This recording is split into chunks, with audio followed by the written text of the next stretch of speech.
Good morning all of you. ఈ రోజున మన రాష్ట్ర ప్రభుత్వం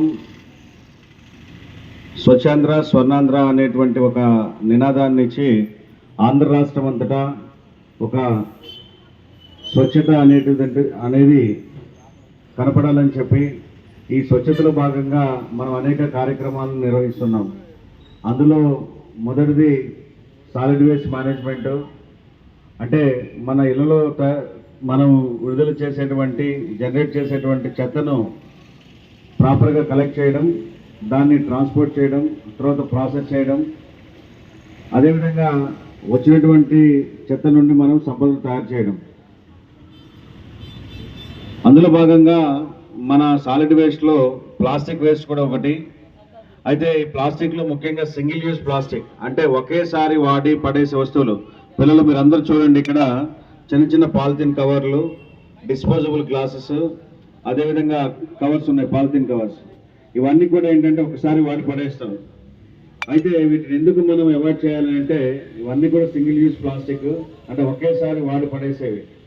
ఇవి మనం పరిసరాలలో మనం వాడిన తర్వాత వీటిని మనం ఇక్కడ రోడ్స్ పైన కానీ, డ్రైన్స్లో కానీ, లేదా ఖాళీ స్థలాల్లో కానీ వేస్తాము.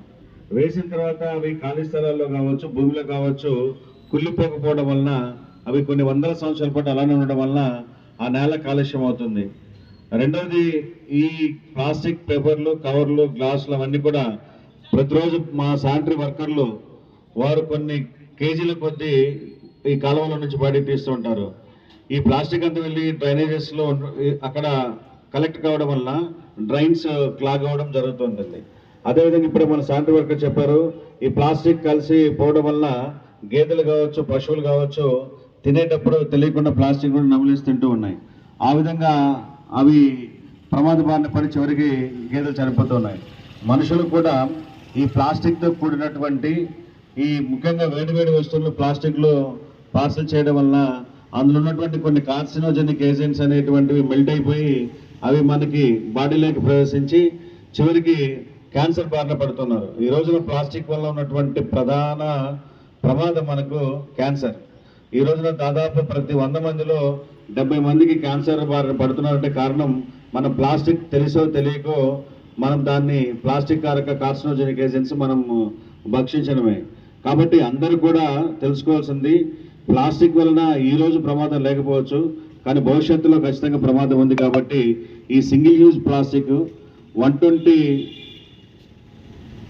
mm మైక్రాన్స్కి మందం తక్కువ ఉన్నటువంటి ప్లాస్టిక్ అందరినీ కూడా మనము తగ్గించాలి. కాబట్టి దీనిలో అందరూ భాగస్వాములు కావాలి. ముఖ్యంగా పిల్లలు కావచ్చు, పెద్దలు కావచ్చు, పేరెంట్స్ కావచ్చు, అదేవిధంగా ప్రతి ఒక్కరూ వీటి వినియోగంలోనూ, వీటిని స్టోర్ చేయడంలోనూ, వీటిని తయారు చేయడంలోనూ మనందరం కూడా జాగ్రత్తలు తీసుకొని సింగిల్ యూజ్ ప్లాస్టిక్, ముఖ్యంగా 120 మైక్రాన్స్ కంటే తక్కువ మందం ఉన్నటువంటి ప్లాస్టిక్ని తయారు చేయకుండా, నిల్వ చేయకుండా ఉండాలని చెప్పి మీ అందరికీ తెలియజేస్తూ, అందులో ప్రతి ఒక్కరు భాగస్వాములు కావాలని చెప్పి మన ఆంధ్ర రాష్ట్ర ప్రభుత్వం ఏ నినాదం అయితే ఇచ్చిందో, స్వచ్ఛతతో స్వచ్ఛాంధ్ర సాధించాలంటే, స్వర్ణాంధ్ర సాధించాలంటే స్వచ్ఛత అనేది అవసరం. కాబట్టి అందరూ కూడా అందులో భాగస్వాములు కావాలని చెప్పి మీ అందరికీ తెలియజేసుకుంటూ, ఈ కార్యక్రమానికి అటెండ్ అయినటువంటి మన సచివాలయ సిబ్బంది, అదేవిధంగా శానిటరీ వర్కర్సు, ఇక్కడ ఉన్నటువంటి ఈ విద్యార్థులు, మీ మాస్టరు అందరికీ కూడా ప్రతి ఒక్కరికి అభినందనలు తెలియజేస్తూ సెలవు తీసుకుంటున్నాను. Thank you.